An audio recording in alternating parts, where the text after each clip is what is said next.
We are glad to have you join us again on another episode of Service to Humanity, a program designed to update you on the activities of the Ministry of Humanitarian Affairs, Disaster Management and Social Development, and her agencies as it carries out its mandate. I am Habiba Zakzak, your anchor. The Minister has continued to flag off the Grants for Vulnerable Groups program in different parts of the country. Poor and vulnerable citizens, as well as traders and farmers across the country, are being marked to benefit from this program. Sights and sounds of the flag-off ceremony in Bauchi State and other activities at the flag-off in Imo State will form the major part of our stories tonight on this program. Please stay tuned for details after this timeout.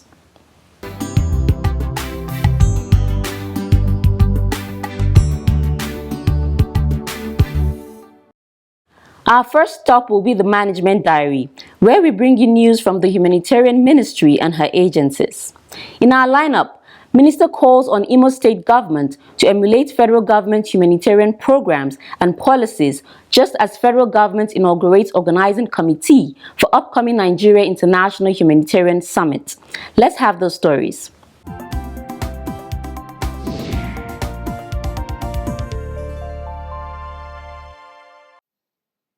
Your Excellency, let me add here that our target in Imo State is to disburse the grant.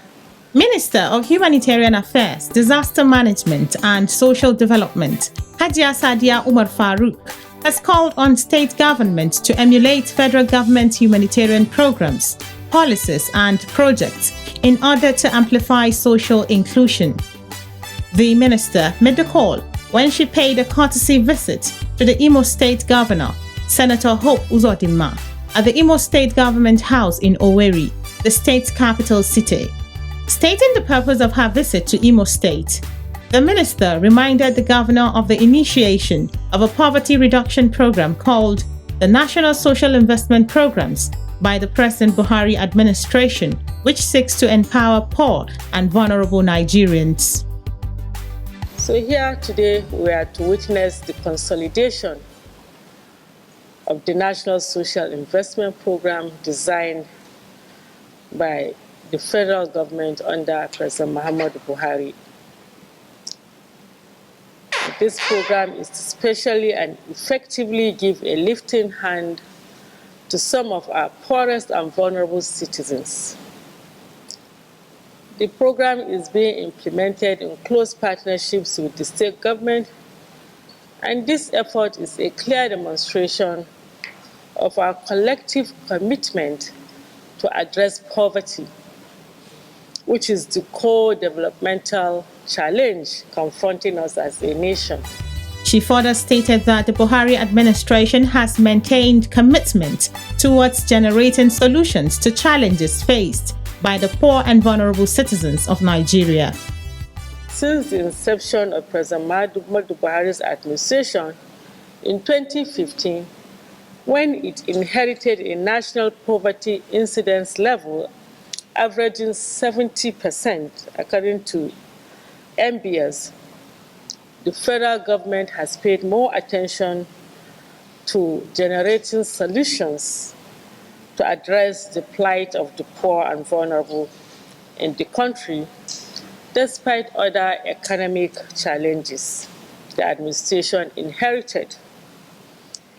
And this informed the decision to initiate this National Social Investment Program, which is a strategy for poverty reduction and enhancing social inclusion amongst our people, especially the youth and the women in rural areas.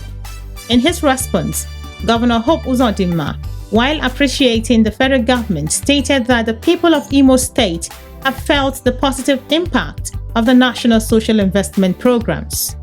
We have felt the impact of the various social operations from the Ministry of Humanitarian Affairs. We have seen poverty being reduced. We've seen the vulnerable being empowered. We've seen life being saved. At the end of the day, prosperity being created. So for us here, we are very appreciative of the efforts of this ministry in making sure that President Buhari's promise to the people of Nigeria that he will lift over 100 million people out of poverty during their life. Governor Uzodinma pledged the support of the Imo State government to the humanitarian ministry. We are going to support you. We've seen you a wonderful woman. You've gone around the work of all the goods and kindness of this country. We've seen you in various television screens, empowering people. If you are not empowering traders today, you are empowering farmers. If you are not dealing with farmers, I think you are the solution to poverty. Thank you very much. And feel free in Imo State, consider Imo State as your state, and whatever is expected of you, on behalf of the people of Imo State, I can confirm that we are willing, we are able, and we are capable. A total of 3,894 beneficiaries across the 27 local government areas of the state are to benefit from the Grants for Vulnerable Group program.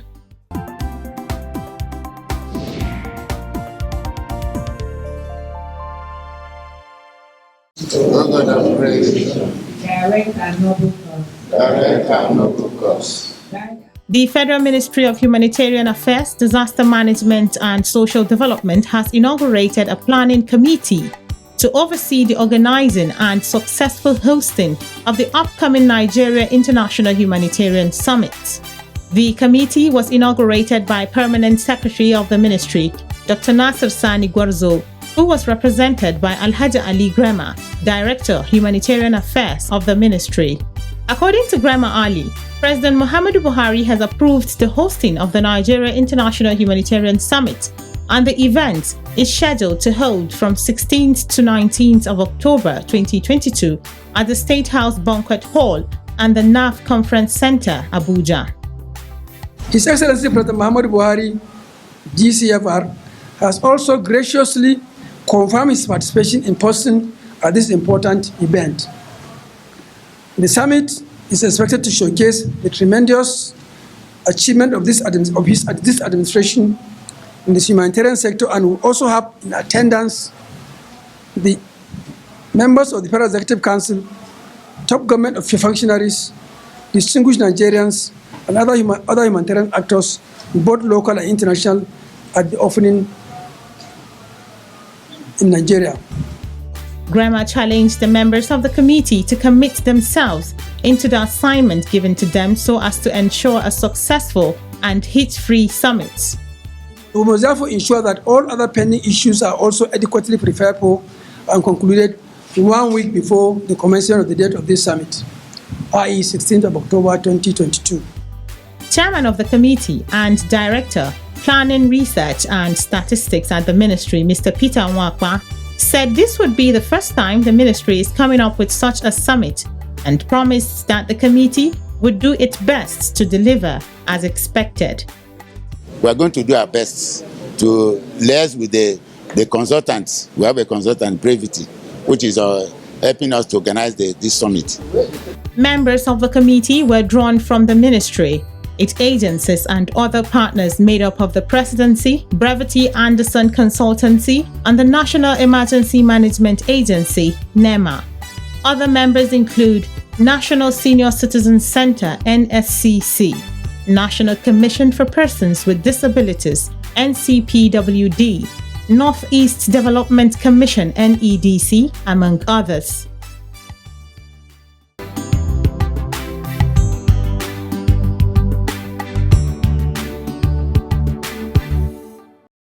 You are still watching Service to Humanity, your window to the Ministry of Humanitarian Affairs, Disaster Management and Social Development and its agencies.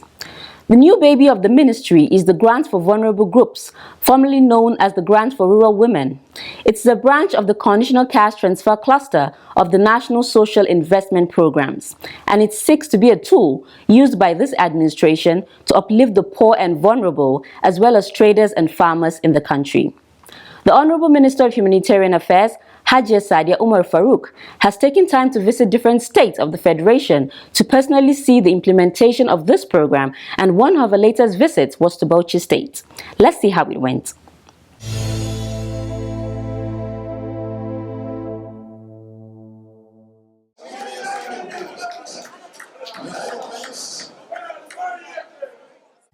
The Federal Ministry of Humanitarian Affairs, Disaster Management and Social Development has rolled out the new scheme, Grant for Vulnerable Groups GVG program in Bauchi State.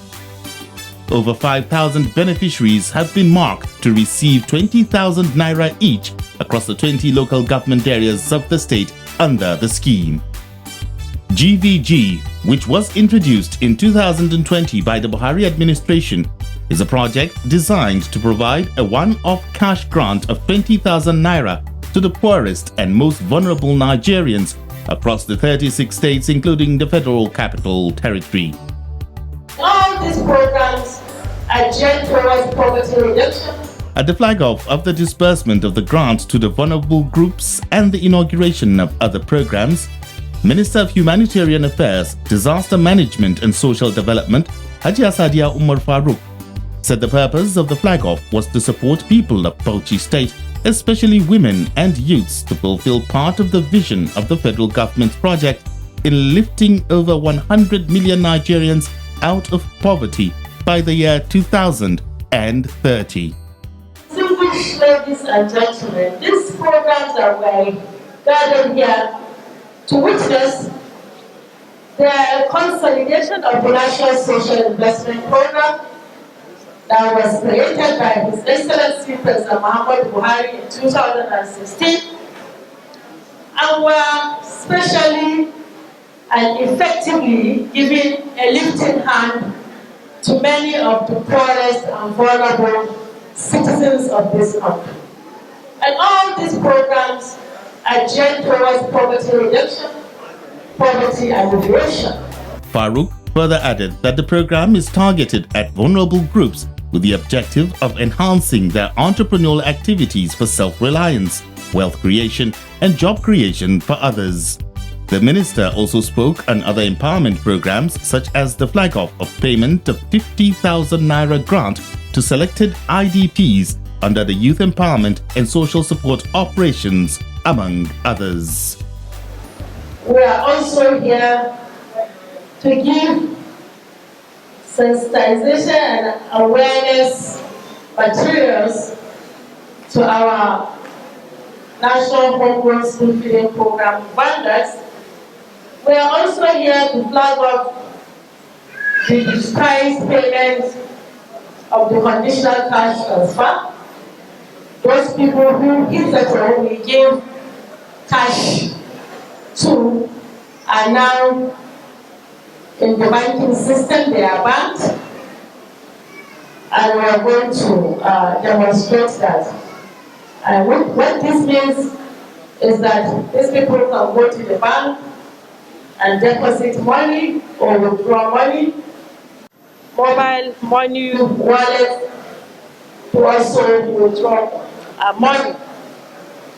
We are also here to support the exited poor and vulnerable households who are on the conditional cash transfer. We're exiting them and we're supporting them with 150,000 naira for them to go and start their businesses. We're also supporting our IDPs who are in Bauchi State with 50,000 naira to also go and start some kind of business to fend for themselves. Presenting the cash grants to the beneficiaries, the minister said President Muhammadu Buhari has directed that 70% of these beneficiaries must be women, while the remaining 30% should go to youths. She urged them to make judicious use of the money.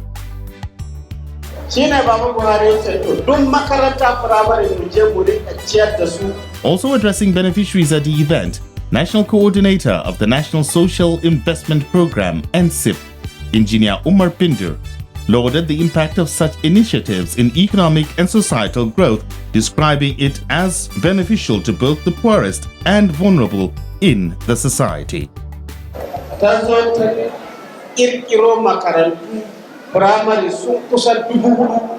This administration selected up to 4,000 primary schools across Bauchi State. From these schools, we are feeding up to 500,000 pupils daily.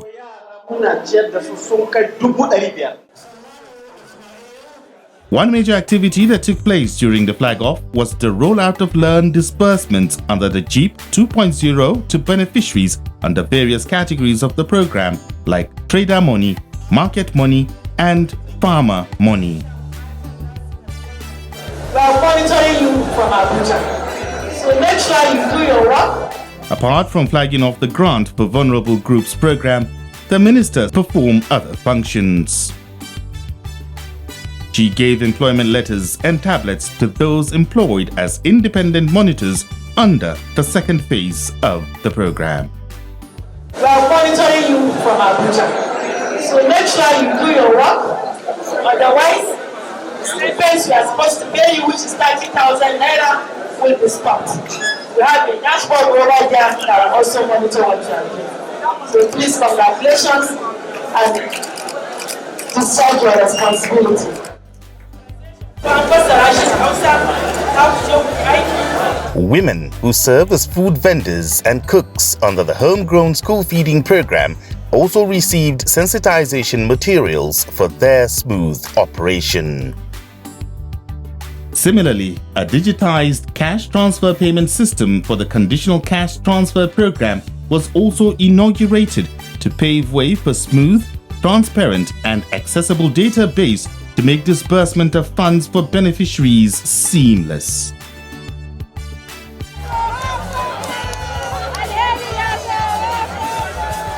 One of the high points of the event was the tour by the minister to various business stands to inspect the products produced by some women who have benefited from various empowerment programs.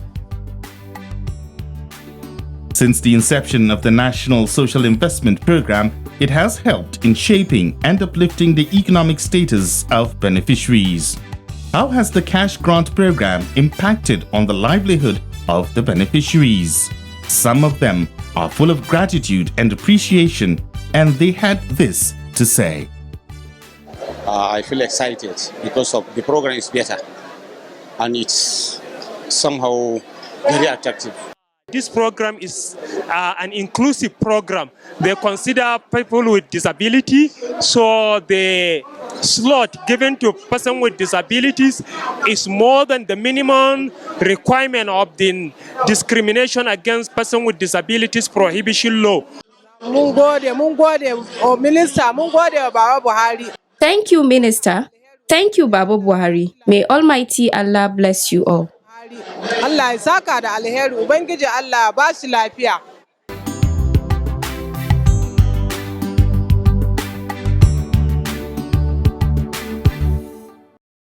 Welcome back. Still on the grants for vulnerable groups, earlier in the management diary, we brought you news of the minister's visit to Imo State for the flag-off of the GVG, which took place a couple of weeks back. Tonight, we shall take you back to Imo again to see other activities that played out during that event. From sights and sounds of excited women welcoming the minister to an exhibition of business items by older beneficiaries of other programs under the NSIP. Another story will be the minister's visit to Nazi Farms, a branch of Songhai Center in Porto Novo, where new inventions in farming have been discovered and applied. Keep watching.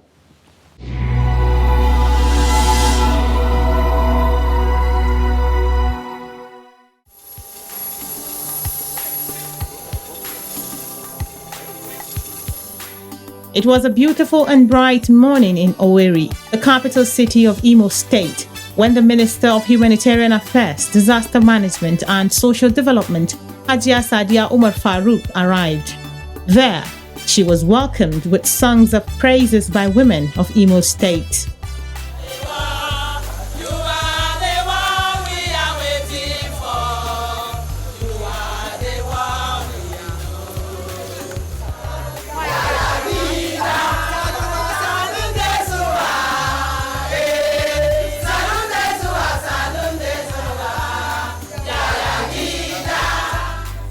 The purpose of her visit was to flag off the Grant for Vulnerable Groups, GVG, where 3,894 beneficiaries had been marked to receive a one-off grant of 20,000 naira each, and another 4,738 beneficiaries to receive loans ranging from 50,000 naira to 300,000 naira under the GIP 2.0. Another cluster of the NSIPs that benefited from the minister's visit was the homegrown school feeding program. The Imo State Governor, Senator Hope Uzodinma, received utensils to be used for the school feeding program in the state. Independent monitors also received tablets and employment letters. Outside the venue of the event, beneficiaries of NSIP under the Conditional Cash Transfer Program put their various items of businesses on display outside. The minister took a tour to see the progress they have made so far. Items on display included palm oil, palm kernel, poultry, gari, snacks, and a lot more. The minister praised the beneficiaries for putting the money into good use and promised more would be done for those who continue to commit to building themselves through their businesses. We're going to get data of those who are really utilizing this support in the right way by investing. Because whatever is given to you, if you don't put it into Naira and Kobo, you will just squander it and you go back to the same position. That is not what we want from you. We want you to be growing and growing and growing and growing and prosper. After interacting with the beneficiaries, the minister visited the Nazi farms located in Owerri, the Imo State capital. Nazi farms sit on 3 hectares of land. It is an offshoot of the Songhai Center in Porto Novo. Only this line, we can harvest more than 2 bags. Songhai Center has successfully come up with farming systems that do not use inorganic fertilizer or chemical pesticide for farming, with all requirement for soil and water conservation as well as environmental protection present. With such benefits available, the Humanitarian Ministry is working on a partnership with the Songhai Center in order to lift the performance of small-scale farmers who would in turn become active players in the homegrown school feeding program. It would also be a training center for enrollees of the Empower and Agro program. The idea is to build training centers in all local government areas of Nigeria where young people can learn, among other things, the art of composting, seedling, transplanting, sustainable aquaculture, and well-scaled but high-performing poultry systems.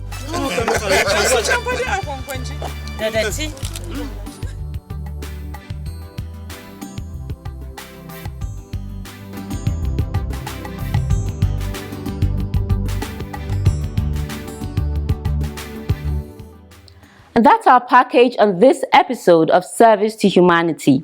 Join me again same time next week and same station for more on the strides of the ministry and her agencies in reaching the nation's most vulnerable with the initiatives of the federal government to better their lives. My name is Habiba Zakzak, saying good night and God bless Nigeria.